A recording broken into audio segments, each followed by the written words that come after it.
I will be speaking twice today. What I will be doing now is a very short 10-minute presentation of an appeal that we submitted to the World Health Organization and to the United Nations. And it's called the Environmental,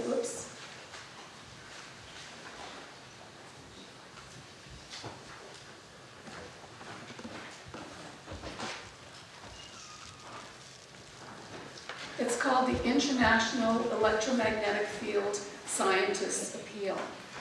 And as of a week ago, it was submitted to the World Health Organization, to the United Nations member states, and to the Secretary General of the United Nations. This appeal was brought forth by committee. These are the members of the committee: Dr. Martin Blank, myself, Elizabeth Kelly, Henry Lai, and Joel Moscovich. And we also have Camilla Reese, who's in the audience. Could you want to raise your hand, Camilla? And she helped with the publicity for this, which was really quite phenomenal. I have a short 3-minute clip that Dr. Martin Blank recorded, and we're hoping that the sound will work on this. Here we go.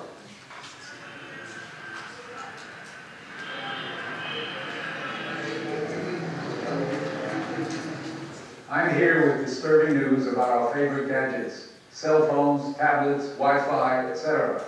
Putting it bluntly, they are damaging the living cells in our bodies and killing many of us prematurely.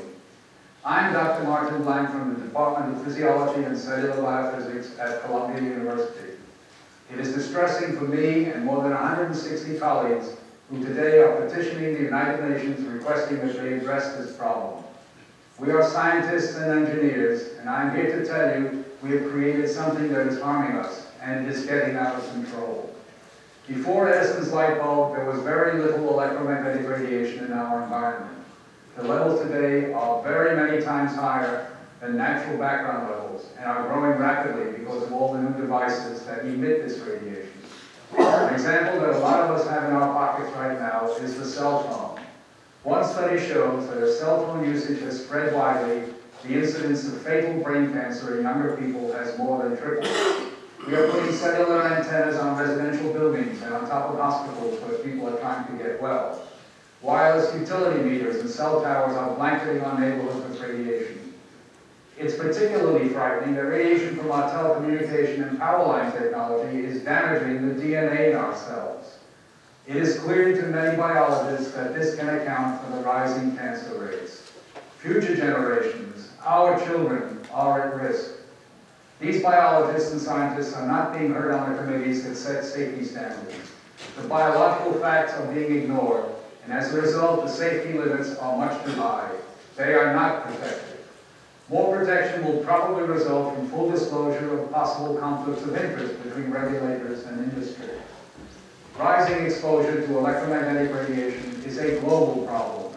The World Health Organization and international standard-setting bodies are not acting to protect the public's health and well-being. International exposure guidelines for electromagnetic fields must be strengthened to reflect the reality of their impact on our bodies, and in particular, on our DNA. Although we are still in the midst of a great technological transformation, the time to deal with the harmful biological and health effects is long overdue. We are really all part of a large biological experiment without our informed consent. To protect our children, ourselves, and our ecosystem, we must reduce exposure by establishing more protective guidelines. And so today, scientists from around the world are submitting an appeal to the United Nations, its member states, and the World Health Organization to provide leadership in dealing with this emerging public health crisis. There's some information in the package.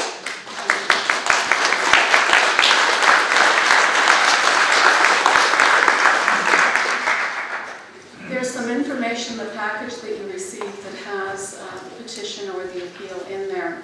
There are some specific requests that I would like to read quickly. Collectively, we request that children and pregnant women be protected. Guidelines and regulatory standards be strengthened. Manufacturers be encouraged to develop safer technology. Utilities responsible for the generation, transmission, distribution, and monitoring of electricity maintain adequate power quality. We heard earlier about dirty electricity, and ensure proper electrical wiring to minimize harmful effects of ground current. The public be fully informed about the potential health risks from electromagnetic energy and taught harm reduction strategies. That medical professionals be educated about the biological effects of electromagnetic energy and provided training on treatment of patients with electromagnetic sensitivity. That governments fund training and research on electromagnetic fields and health that is independent of industry and mandate industry cooperation with researchers. The media disclose experts' financial relationships with industry when citing their opinions regarding health and safety aspects of EMF emitting technologies. And the final request is that we have white zones that are radiation-free zones around the world. So far, the petition, the appeal has been translated into 15 languages, and the most recent count is 205 scientists from 40 different countries shown in blue on this map. We continue to collect names, and so far these are the scientists that have signed this appeal, and I will just go through them fairly quickly.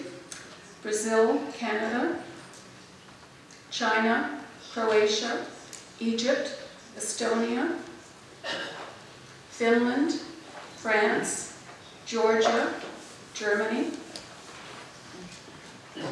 Greece, Iceland, India, Israel,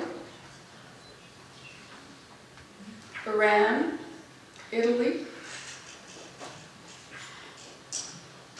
Japan, Jordan, Kazakhstan, New Zealand, Nigeria, Oman, Poland, Republic of China, the Russian Federation, Serbia, Slovak Republic, South Korea, Spain, Sweden, Switzerland, Turkey, United Kingdom, Ukraine, and finally the United States.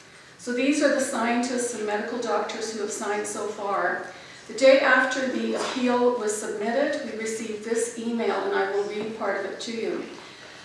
I'm a researcher from Loyola College in India, involved in the biological impacts of radiofrequency electromagnetic field radiation on biosystem and ecosystem.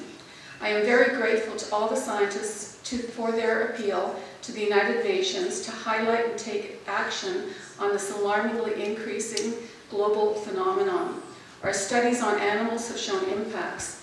In immensely populated Indian cities, people live dangerously close to the cell phone towers and use their wireless devices with care abandoned, especially children and adolescents.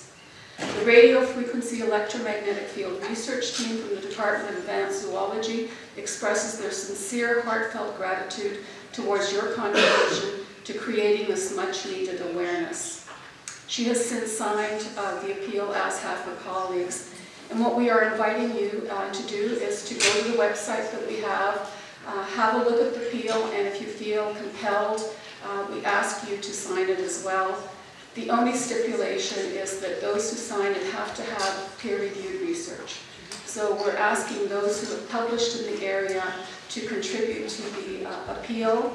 And we're also going to be setting up a second appeal, and I think Eileen O'Connor is doing that. Is Eileen in the audience? She's at the back. She's going to be setting up a second location for medical doctors and other healthcare practitioners who work with people who are electrically hypersensitive to sign that as well.